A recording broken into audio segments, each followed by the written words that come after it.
1000万ダウンロード情報。わっほーい。2月21日に行われるロスは1000万ダウンロードキャンペーンの内容を今回紹介していくぜ。ほんと唐突に来ましたね。ロスはでは初のダウンロード数記念なのでどんなイベント情報があるのか気になります。今まで行われてきたキャンペーンと別格にヤバいので注目だぜ。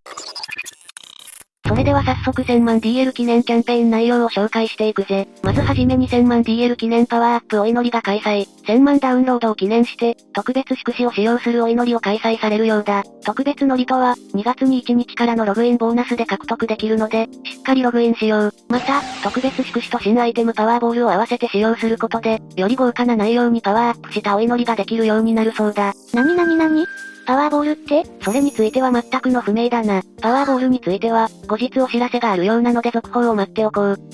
めちゃくちゃ面白そうなことしますね。ガチャに影響があるアイテムって他のソシャゲでも見たことないよね。予想されるのは使うことで、確率がアップしたり、フェスから超フェス、超フェスからレリックみたいな感じで格の高いフェスを引けるようになるみたいな感じが予想されるな。なるほど、豪華になるという書き方をしていることから、パワーボールを使うと格が上がるというのがあってそうな気がするね。ちなみにバナーを見るとエピックとレリックもラインナップされてそうな雰囲気があるな。ラインナップは前回開催された復刻日替わりガチャのラインナップに入ったキャラクターが対象になっているとかありえそうだ。どちらにせよかなり楽しめるガチャになってそうなので楽しみに待っておこうぜ。開催期間は3月24日とかなり長いぜ。となると、その期間内に第2弾のキャンペーンがある可能性あるかもね。それこそ1000万記念キャラなんか出てほしいよな。次回の生放送で発表される可能性があるので注目だぜ。続いて1000万 DL 記念 F 祝詞お祈りが開催。珍しい、強力な絵札お祈りのチケット配布なんて。そうだな、今回が初めてだろうね。そしてこの F 祝詞お祈りは地味にキャラガチャよりヤバいかもしれないぜ。1000万ダウンロードを記念して、新たな F 祝詞なんだけどフクレイF祝詞、エピックFガンF祝詞の2つが登場するようだ。フクレイF祝詞は、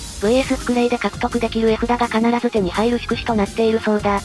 あの強力だけど集めるのがめちゃくちゃ面倒なフクレイ絵札が確定で手に入るの？やばすぎでしょ。下手なキャラが当たるより強力な絵札が確定で出ると考えると、F 祝詞の方がヤバい可能性あるよね。これは特にキャラが育っていない初心者さんにとってはマジで美味しいキャンペーンだわ。こちらは、2月に1日からのログインボーナスで獲得できるのでしっかりこのキャンペーン期間はログインしちゃおう。これは必ずログインしないとだね。ちなみに F 祝詞は何個ぐらい手に入れるかな？1000万個？いや F ボックス破裂するわ。多分1000万なので10個ずつは手に入れると思うので、しっかりログインしようぜ。そしてエピックFガンF祝詞は、エピックお祈り限定の絵札が含まれたお祈りができる祝詞となっているんだ。こっちは通常の絵札と一緒に含まれている感じね。ただ10回お祈りでエピックお祈り限定絵札が必ず手に入るようになっているようだ。10連に1個はエピック限定の絵札が手に入ることができるのね。エピック限定の絵札は、やはり強力なものが非常に多いので、できる限り集めたいところだな。こちらは、1000万ダウンロード記念で販売されるパックに含まれているようなのでチェックしてみてね。こっちはパックで手に入る形なのね。そして1000万 DL 記念ログインボーナスが行われるよ。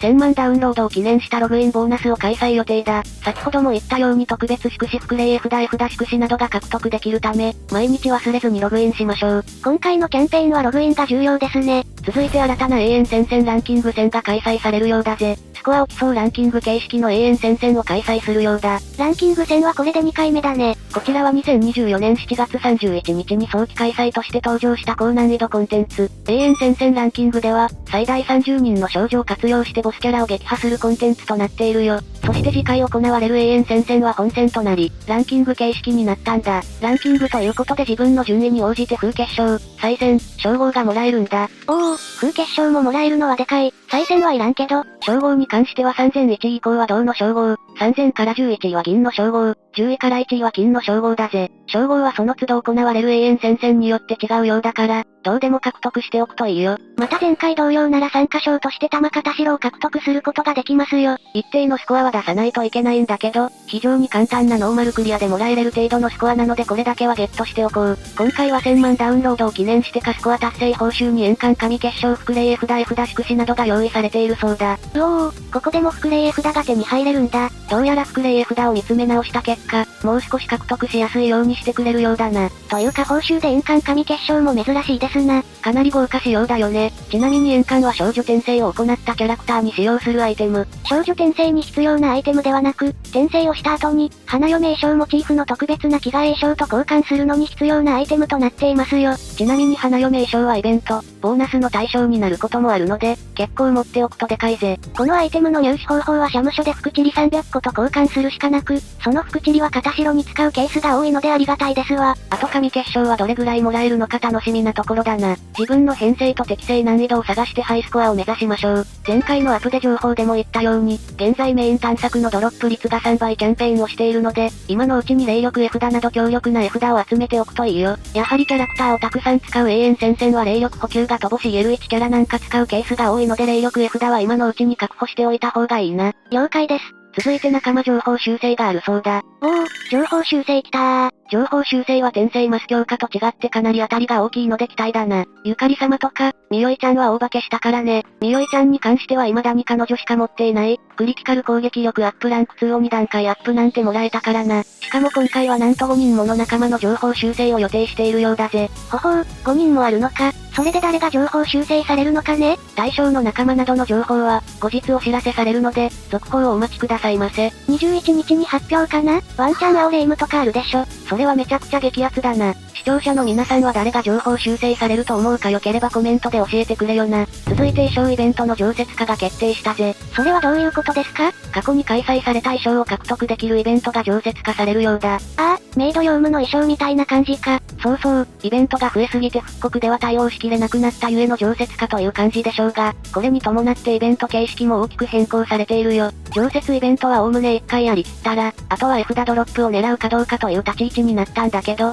このイベントにはイベント専用衣装も用意されており、これがいつでも入手できるようになったのは嬉しいところだな。もちろん常設イベントはポイント交換所廃止、ポイントを貯めて累計報酬交換所報酬を獲得するという形式が消滅しているよ。最終ステージの絵札ドロップ以外で周回の必要性はほぼほぼなくなり、1回クリアして初回クリア報酬を回収したらそれで終了というイベントになっているよ。探索のスペシャルタブから、いつでも挑戦できるようになっているぜ。イベント P のドロップ、交換所はないのだけど、探索を進めることで課題を通して報酬を受け取ることができるので新しく出る常設化イベントも回っておこう。それで誰の衣装をゲットできるの？常設化されるイベントで手に入ることができる衣装は、霊夢の巫女とご飯とお味噌汁、小悪魔の闇に潜む者の末裔、クラウンピースの地獄の女神の秘蔵っ子の3種類となっていて、ノーマルの探索をすべてクリアすると、課題報酬で対象の衣装が獲得できるよ。霊夢の料理衣装は料理系のイベントが来た時に、ボーナスが対象にする可能性がでかいので、これは獲得しておかないとね。小悪魔はハロウィン系のイベントで対象になりそうだな。キャラを使うかどうかは置いておいて、とにかく持っておいて損はないからもらっておこう。今月の長期イベントで分かったけど、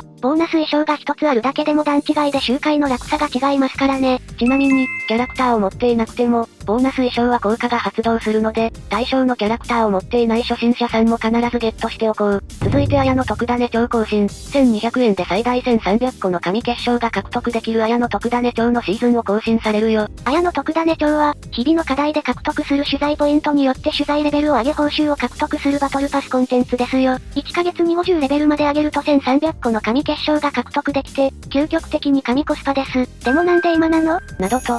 その気になっていたお前の姿はお笑いだった。なんと今回は、1000万ダウンロード記念として風結晶が含まれた豪華な内容となっているそうなんだ。風結晶も含まれているの？通常だと神結晶が最大1300個のところ、風結晶が50個含まれるとかかもな。それはめちゃくちゃお得ですな。また、今回の更新から、報酬に絵札が追加されるようだ。ほ絵札も追加されるなんてめちゃくちゃ豪華になるね。その絵札はどんな感じなのか教えろみょん。絵札は名前とイラストは判明しているよ。名前は日陰の立役者。10億円の地獄組ですね。残務様のめちゃくちゃおしゃれな絵札なので性能関係なしに欲しいよな。こんな美人な残務様に叱られたいです。いやあんたひさみの才能ありだな。絵札の風結晶も今回は含まれるので正直いつも課金してない方も、今回だけは課金した方がいいと思うぜ。さすがにあまりにもコスパ良すぎますよね。通常神結晶を1300個で4900円するものが1200円で買えて、おそらく優秀な絵札と風結晶、その他限界突破素材も獲得できちゃうので、毎日ロスワをやっている方なら必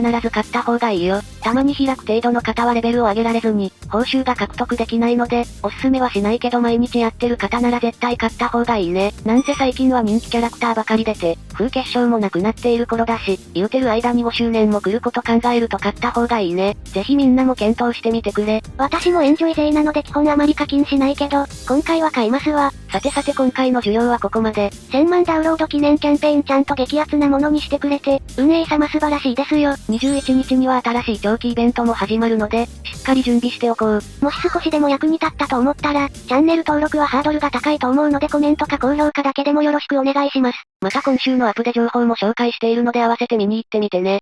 それではここまでご視聴ありがとうございました。